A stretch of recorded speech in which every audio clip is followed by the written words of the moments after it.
Hello gorgeous ones, Dr. Lucy here, just a smidge after 5:30, so I'm pretty happy with myself. Got a couple of new camera setups today. So I've got matching stands for Instagram and Facebook, so hopefully it'll be a little easier for me to be able to show you what I'm cooking and a little easier for you to be able to see what I'm cooking. Now here's an interesting thing, right? There's nobody in my house tonight except me. Nobody home for dinner. It's like a miracle. Also having a look and seeing that maybe you can see there's a fair bit of mess over there in my house today, but anyway.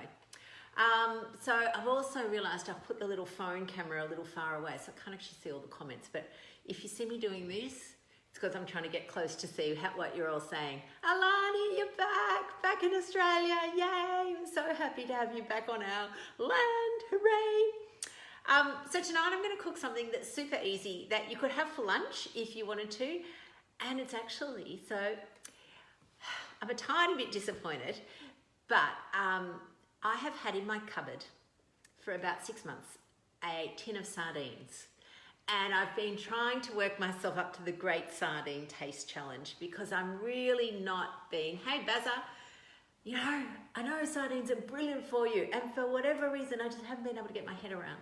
Anyway, I thought, right, tonight's the night, I'm going to get everything ready, and I go into the cupboard and there aren't any sardines, and then I notice that somebody has fed them to the cat. So instead, I also happen to have this packet of kippers, which again is not something I would normally eat. So they're boneless herring fillets. Now, I then went and looked these up, and hello lovelies, and they really have very similar nutrition profile to sardines. I thought, oh, this will do. So what I'm going to cook is simple. It's basically a chaffle / Jimmy cake, and then I'm going to top it with some smashed avo, some of these herring things, and then I've got some not sun-dried tomatoes, some roasted capsicums. So, and I've got this is my newest favourite one of the mingles. It's called Zatar, and I've been putting it on everything lately. I've been looking, and I didn't realise that it was already in existence. But you know when you go to souvlaki shops, and you know that's like that really lovely souvlaki flavour in the meat, like a gyros rub. I've been looking for that, and you know, I tried the smoky one, that's not really it. I tried something else, that's not really it. This is it. I bought tons of the Greek one, thinking, oh, that'll be it, but it's not. The Greek's got some rosemary in it, and I really like rosemary, but this is it. So if you're looking for something to use as a rub, last night I had it on our roast lamb, and the night before, and I didn't take pictures, I'm rubbish at taking pictures of my food. The night before I had it on roasted barramundi. So if you're looking for a super fast dinner that's really good for you, basically I got some barramundi fillets, put them on a tray, bit of olive oil, sprinkled this on, and then underneath the tray actually on top, because the fish cooks, the vegetables are slower. I did that, you know, the dish that I've done a few times with, normally it's with the feta and the tomatoes and the olive oil and the spices. Well, I'm currently in love with goat's cheese, so I did it with that. So it was mushrooms, goat's cheese, tomato, zucchini, mushed up with this feta, seriously, as I kept saying to the kids, you'd pay $35 for this in a restaurant. I felt like somebody out of the castle. But anyway, I've got another little bit of show and tell before we get into cooking. The cooking's so quick that I'm really just sort of wanting to show you a few things. So as you all know, I love tea. Love my tea. But they all come with this little kind of filter, and I've got quite a few teas or tea products that are too fine for this, and so you end up with all this sediment in your cup, and that was totally pissing me off. So in particular, I think I've put it away. Hang on, it might be here.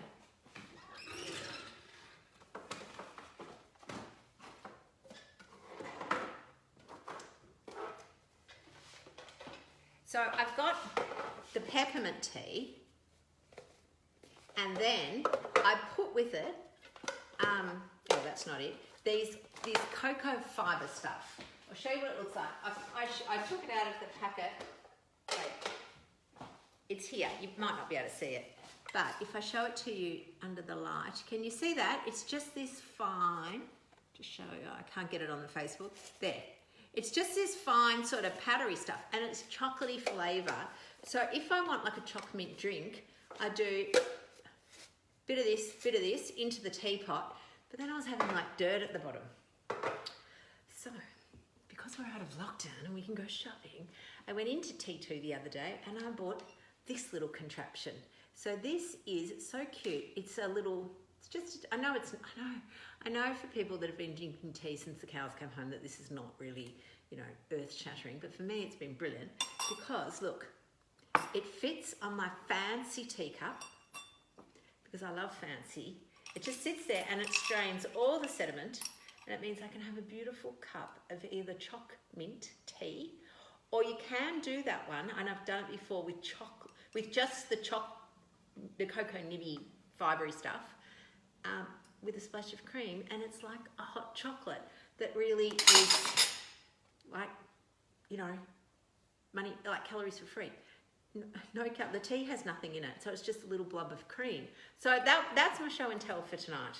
So in the meantime, let's just crack on with a bit of this cooking shenanigans. So I'm going to start with the chaffle. So over here I've got a pancake maker. It's super simple. I'm sure most of you have it.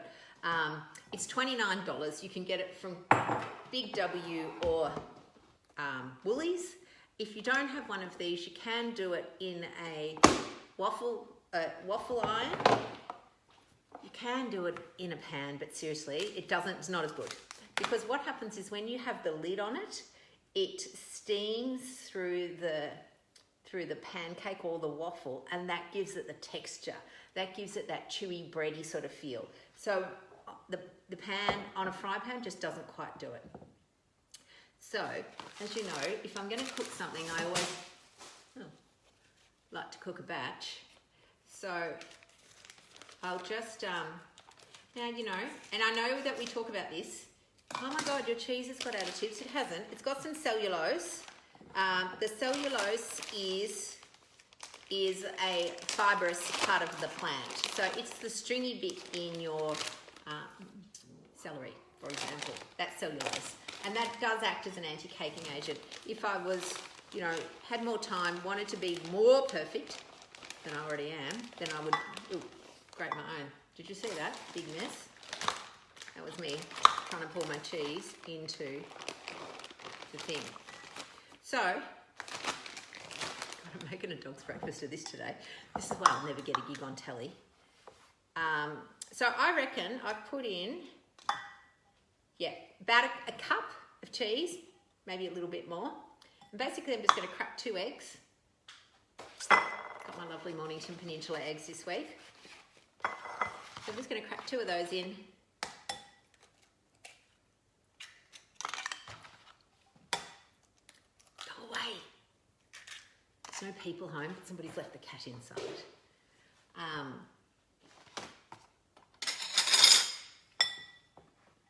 So you just mush all that together. Again. It can be however you like it. You know, if this is too cheesy, then you can put an extra egg in. If it's not, if it's just right, then leave it. If it's too eggy, take an egg out. Like, you know, you're the boss. You can boss the recipe around as much as you like. So I will put a little bit of salt in. And as you know, I'm no longer buying the pink sea salt from the Himalayas. Although I'm going to confess I have one left, so I'm not going to chuck that out because there's already energy and stuff inside, but I'm not buying any more. But I've got this one, which is Murray River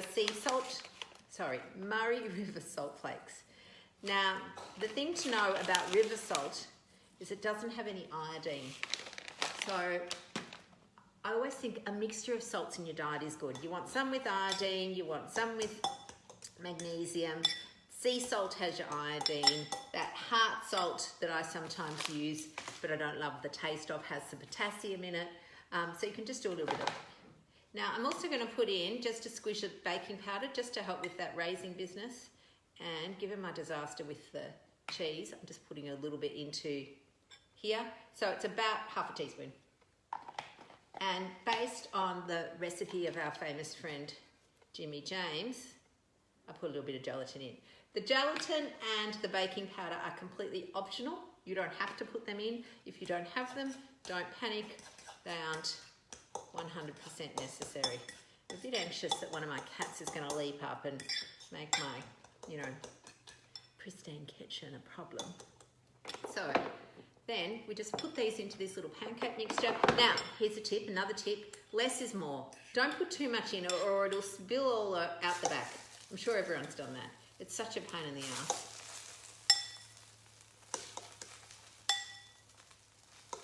Now, and then this one has a timer, but it's about 4 minutes, 4.5. And that's just going to go nicely away there and do its own little thing. Now, here's another thing. Did you know there's a glut in avocados at the moment? They are cheap as chips and it is our moral obligation to eat them. Got that? You're actually doing a service because at the moment they're being thrown out. And I like to buy the duds. You know, the ones that say, if you're buying them from Safeway, they're the not quite right ones. Because I think really, it's ridiculous that they're perfectly good. They're just not quite the right shape or quite the right size. And so, anyway, they're good. It's good for me. It's a bargain. And I figure they would just go into landfill otherwise. So, I'm just getting, you know this trick, don't you? To get avocado out, you just use a spoon and scoop around.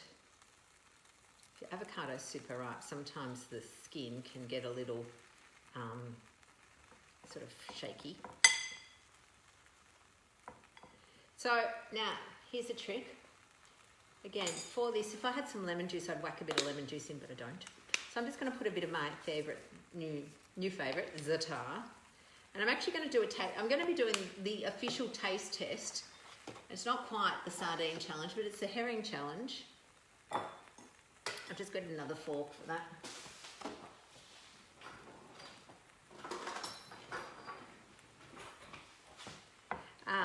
So yeah, just a bit of a mush of your avo. As I said, if you had a bit of lemon juice, that would go really nicely. And I have an idea that, lemon juice will go nicely with some sardines or these pickle things. Not pickled. They're not pickled. They're just herrings. Okay, I know you all know how to mush avocado. I mean, that's easy. So,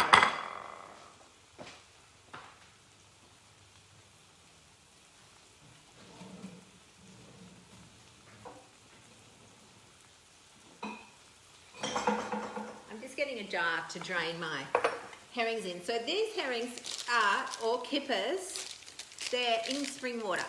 I'm pretty sure this brand is Aldi. If somebody's on, they will know. They also do sardines and they're in either olive oil or just spring water. So that's the key. Don't buy the ones that are in the rubbish,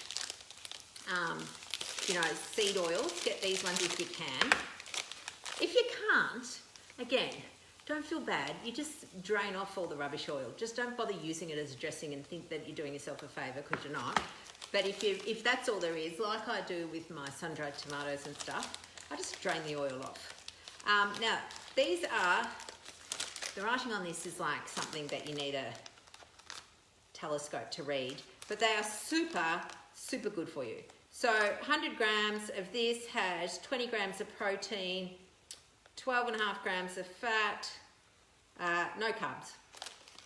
Seriously good. Which means it will probably have a lot of water if it's got that much stuff. So I'm just going to drain this off. Normally I'd drain this into the sink, but since I don't want to run away from you lovelies again, I just realised on Facebook, mate, you get to see my chin. So this actually looks all right. Again, it feels very cat foodish, but it smells okay. So when this is cooked, I'm going to decorate it with a couple of these and some of that stuff. I'm going to get my plate ready to show you. Oh, nobody's emptied the dishwasher in my house. Does this happen in your house? There's no dishwasher that's been emptied.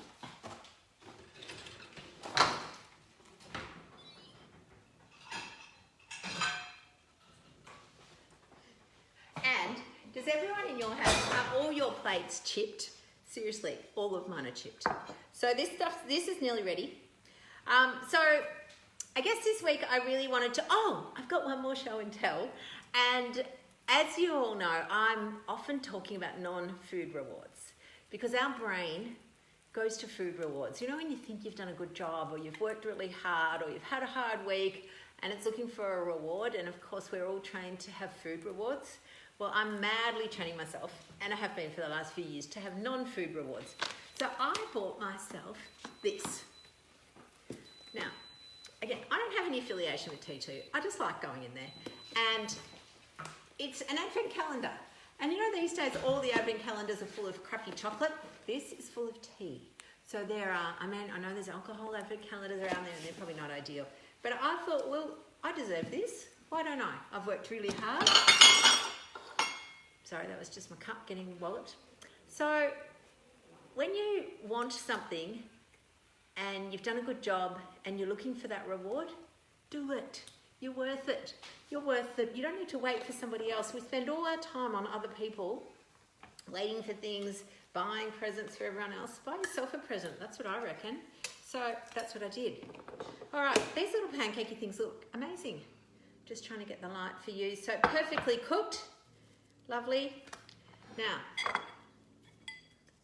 I've got my beautiful avocado with that tangy, so that za'atar, this stuff, tangy za'atar, it's got in it, I mean, you can make your own if you want to, but it's got in it toasted sesame seeds, sumac, some garlic, onion, cumin, some pink salt, marjoram, thyme, and a bit of black pepper. I don't know what it is about it. I think it's definitely something, it feels a bit lemony, but I totally love it. I don't know what's in it that reminds me of that Greek gyros spice, but whatever it is, it's amazing. So I'm going to put a bit of those on, get that out of the way. So I've got that. Now this stuff comes, it looks like a bit like a slab. So it's a fillet, so I don't have to worry about bones, that's handy.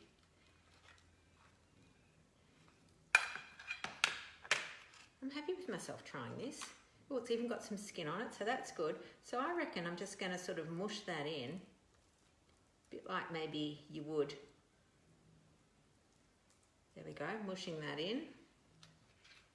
Feeling brave.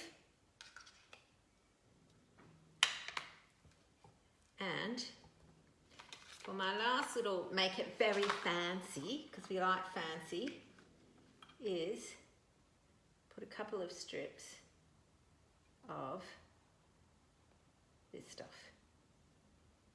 Nobody else in my house eats this capsicum, but doesn't that look good? So I'm just getting the light.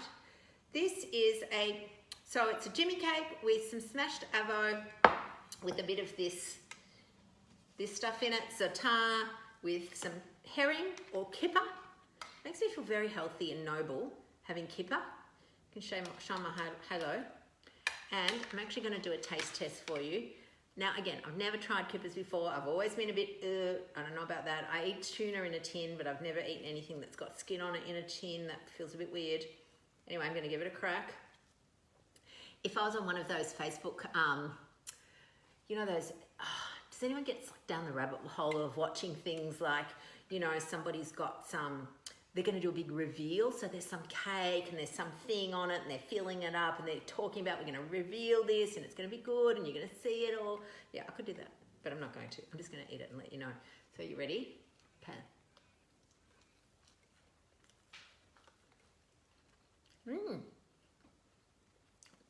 It's actually all right. It is actually okay. I was a bit scared of it. I was scared of it because, I don't know if I can show you this bit of it. Yeah, so it's got skin on it, and I thought, so, you know, again, you can't really see. It's got skin, and I sort of thought, And I think that's why I'm a bit scared of sardines, because there's, you know, some of them have kind of got the bones and everything. Although I've been told, it's actually tinned kippers for a change. So it's not sardines. I'm not doing the Great Sardine Challenge. I would have if the tin had been given to the cats, but it's not. It's kippers. Again, a great way for cheap but good nutritious protein that can be just sitting in your cupboard for when you've you know, like me and there's no one else at home and I don't want to heat up the oven. Good for summer. I'm just making a couple of Jimmy cakes and then I'm settled. The Jimmy cakes, I can, you know, if I wanted to for the next round, because I've used mozzarella, I could do something a bit sweet if I wanted to. Now, as most of you know, I try to avoid sweet stuff just because of my crazy brain.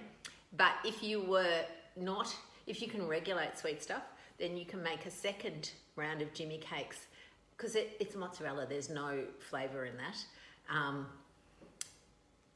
Then you can do that. So, and Kaz, I'm very excited that you're getting a T2 voucher for your birthday. It's very exciting. And Marion saying that as a child, yes, the bones in, apparently, and in a tinned sardines are soft. Like you can't, I was imagining crunching on them, but apparently you don't. So I'm feeling pretty happy with this. This is a really nutritious dinner. It's got lots of fat, lots of protein, some vegetables, fish, omega-3s. Seriously, if you know, Molly, do yourselves a favour and get this into you. This week on our podcast, Mary and I are talking about meditation magic. Oh, now I know I've been banging on a bit about the podcast, but last week it was number 3 in the nutrition section. And then I found some other little thing that you look up to see, you know, where does your podcast rank? And check this out, in the world, it's in the top 1.5%. Yeah, every now and then I just pinch myself. Did I tell you that last week? I may have already been bragging about that. I don't mean to brag, but I'm just so super excited. So if you haven't had a listen yet, I know most of you do, and I'd really love it if you would share you know, tell your friends, whatever. But it's meditation magic this week. Look out for our newsletter tomorrow. I know, Alani is amazing. It is amazing. Probably not with kippers though, as in the podcast, I'm not sure. But, or for kids, yeah, you can make these Jimmy cakes, again, you can make them with anything you like. You can put any protein on. You could make this with chicken. If you had some shredded chicken, you could make it with some ham, some bacon. You could make it with some pulled pork. They really, you know, they turn what could be a slightly shabby meal if you're using toast into something that's then full of protein, which is, you know, as I keep saying, we're really a protein division. Thank you, Susan. Protein Division Society, I know. Blueberries and kippers. That would be hilarious. Yes, no kippers and blueberries. All right, darlings, have a wonderful, wonderful week. I will see you all next week for something amazing. Look in your inbox. We've got a little surprise coming up in the next couple of weeks. I won't say any more, just like to keep you guessing. But look in your newsletter tomorrow, and then next week we've got a little series that will be in your inboxes with some really exciting things. All right, wonderfuls. Have a beautiful, beautiful night. I'm going to go and eat this dinner while it's lovely. Bye, darlings. Just toddle around and turn it off.